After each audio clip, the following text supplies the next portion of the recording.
Hello guys, मैं नुजाशु Kushwaha and it's part 8th of prepositions. और आज के वीडियो में मैं आप लोगों को बिटवीन, अमंग एंड अमंगस्ट का यूज बताऊंगा।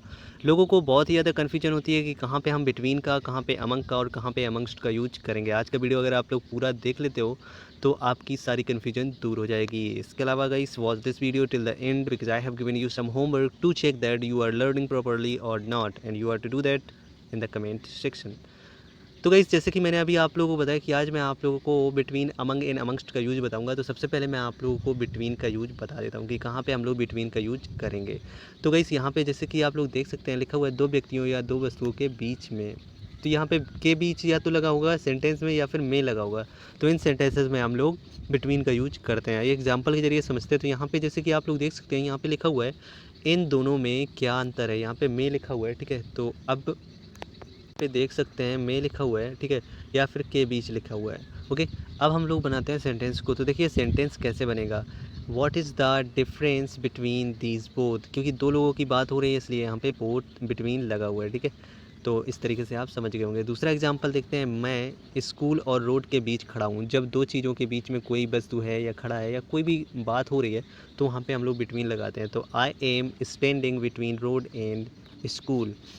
अब नेक्स्ट एग्जांपल एक और लेते हैं। यह सेव राधा और रानी के बीच बांट दो। तो distribute this apple between Radha and Rani. तो इस तरीके से आप लोग समझ गए होंगे कि कहाँ पे हम लोग बिटवीन का यूज करते हैं। अब मैं आप लोगों को बताऊंगा कि आखिर हम लोग अमंग का यूज कहाँ पे करेंगे। तो अमंग का यूज हम लोग करते हैं दो से अधिक व्यक्ति या वस्तुओं के बीच में। अगर कोई भी बात हो रही हो या कुछ भी हुआ हो, यानी कि अभी क्या था, केवल दो वस्तुओं के बीच में डिफरेंट बताना हो, या फिर कोई भी बात हो दो वस्तुओं के बीच की बात हो। लेकिन यहाँ पे दो से अधिक होना चाहिए। मतलब दो होगा तो बिटवीन लगेगा, लेकिन दो से अधिक होगा तो अमंग लगेगा। मैं शत्रुओं के बीच फंस गया था। तो आई वॉज स्टक अमंग एनेमीज़, यानी कि कई सारे एनेमीज़ हैं तो मैं उनके बीच में फंस गया था, तो इसलिए यहाँ पे अमंग लगा हुआ है, ठीक है। इसके बाद में अब अगला एग्जाम्पल देखिए। यहाँ पे लिखा हुआ है इन मिठाइयों को छात्रों के बीच बांट दो।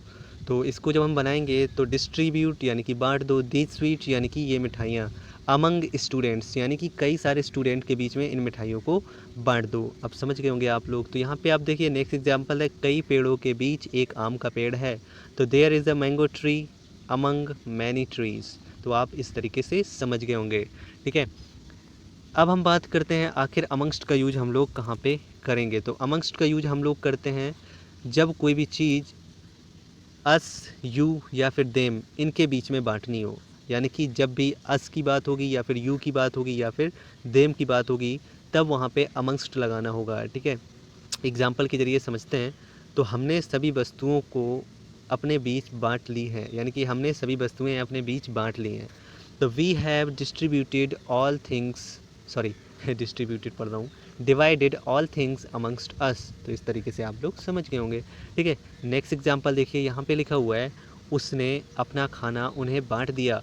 तो सी शेयर्ड हिज फूड, यहाँ पे हर होना चाहिए, ये थोड़ा सा टाइपिंग मिस्टेक हो गया है वॉइस चैट की वजह से, ठीक है। तो सी शेयर्ड हर फूड अमंगस्ट देम। तो इस तरीके से आप लोग समझ गए होंगे कि कहाँ पे हम लोग बिटवीन का, कहाँ पे अमंग का और कहाँ पे अमंगस्ट का यूज करते हैं। अब बारी है आपका होमवर्क करने की, ठीक है। तो होमवर्क में आपको बताना क्या है, व्हाट इज़ सॉरी विथ, फिर से typing mistake, which sentence are incorrect, मतलब इनमें से कौन सा सेंटेंस गलत है आपको बताना है, ठीक है। ये 5 सेंटेंस दिए हुए हैं, इनमें से कौन सा सेंटेंस गलत है आपको ये बताना है। अगर आपको जानकारी, मतलब इस वीडियो से थोड़ी भी जानकारी मिली है तो इस चैनल को सब्सक्राइब, वीडियो को लाइक ज़रूर कीजिएगा।